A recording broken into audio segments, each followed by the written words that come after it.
I asked. ChatGPT, a question concerning Dem and Republican states about who crime is higher, and this is what it shows. All Republican states' crime rates are higher than the Democrat states. And yet our president is talking about fighting crime. And again, he is sending National Guards to Democrat states and not to Republican states whose crime rates is much higher. Is this what you call weaponizing the government against Democrat states and cities? What I don't understand is a lot of courts is allowing him to get away with weaponizing the government, when just as I did and can see they can too. To come to a conclusion on their decision on allowing him as the president to send guards to these cities or not. If he, the president, is worried about crime, why not send them to the states and cities that need them the most? This shows the president is not worried about crime. It's his way of intimidating states and cities that did not vote for him. This is what you call weaponizing the government. What the data shows higher violent crime and murder in many Republican, red states.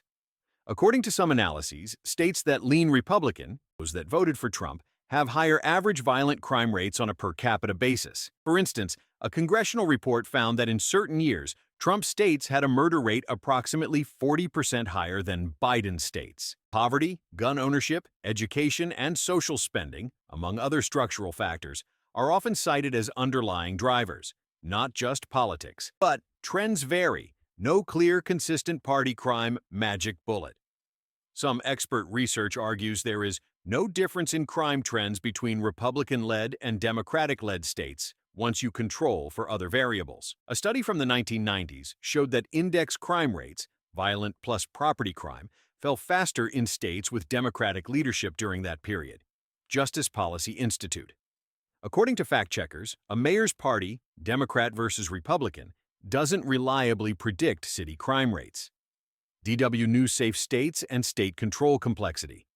Some of the safest states, by certain crime metrics, are Democratic-led, but other red states also have relatively low crime in some categories, and crime risk isn't distributed evenly across all red or blue states. Smart politics plus one public perception versus reality. There's a big partisan gap in how much crime people think there is. Republicans are currently much more likely than Democrats to believe crime is rising. Part of the discrepancy comes from media, political rhetoric, and which types of crimes or places people pay attention to. Because some red states have high crime doesn't mean being Republican causes crime. Many of the drivers are socioeconomic: poverty, education, urban-rural divides. Local versus state level. Crime is very local. State-level party control doesn't perfectly map to what's happening in individual cities or neighborhoods. Trends over time. Matter. Crime has changed a lot over decades, and short-term spikes, sharp dips, don't always reflect long-term trends or the impact of partisan policy. Use multiple metrics: violent crime, property crime, murder rates. They all tell different stories. What metric you look at matters a lot. Recent crime data, 2023. Murder, homicide rates by state. According to USA Facts, the states with the highest homicide rates in 2023 were Mississippi, Louisiana, Alabama, New Mexico, and Tennessee. USA Facts Statista reports the murder and non-negligent manslaughter rate in 2023 by state. D.C. is highest, followed by Louisiana, New Mexico, Alabama, and Tennessee. Statista. Another source, Best Toppers, suggests Mississippi's 2023 murder rate was 23.7 per 100,000. Best Toppers violent crime rates by state.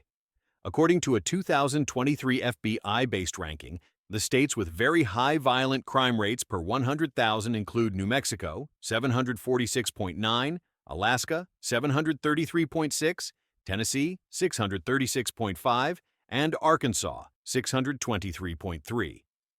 Beautify data. On the flip side, some of the lowest violent crime rates were in New Hampshire, 115.0, Maine, 103.8, and Connecticut, 152.4 per 100,000. Beautify data. Red versus blue state murder trends. Long term. A policy analysis report found that over the 2000 to 2020 period, the 25 states that voted for Trump consistently had a higher murder rate per capita than the 25 states that voted for Biden.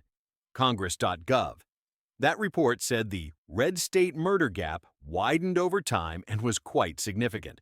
Congress.gov recent trends. According to a 2024 Reuters report, U.S. homicides dropped by more than 13% in 2023 compared to the previous year. Reuters. That suggests crime, at least for homicide, might be coming down nationally, though that doesn't erase differences between states. Important nuances and caveats. State-level data hides local variation. High crime in a red state could be concentrated in particular cities or counties, while other parts of the state are relatively safe. Socioeconomic factors matter a lot. Poverty, education, and other structural issues likely drive much of the crime rate differences, not just political affiliation. Red versus blue is not binary for crime. Some states are swing or mixed, and red state crime patterns can't always be boiled down to politics alone. Crime is trending down nationally. Even though red states have had higher murder rates historically, per some reports, 2023's drop is a reminder that big-picture trends can shift. Bottom line, yes, some red-leaning states in 2023 showed very high violent crime and murder rates. But politics is just one piece of the puzzle. If you like, I can break down crime by red versus blue states for more than just murder, violent crime, property crime, etc. And again, he is sending National Guards to Democrat states and not to Republican states whose crime rates is much higher. Is this what you call weaponizing the government?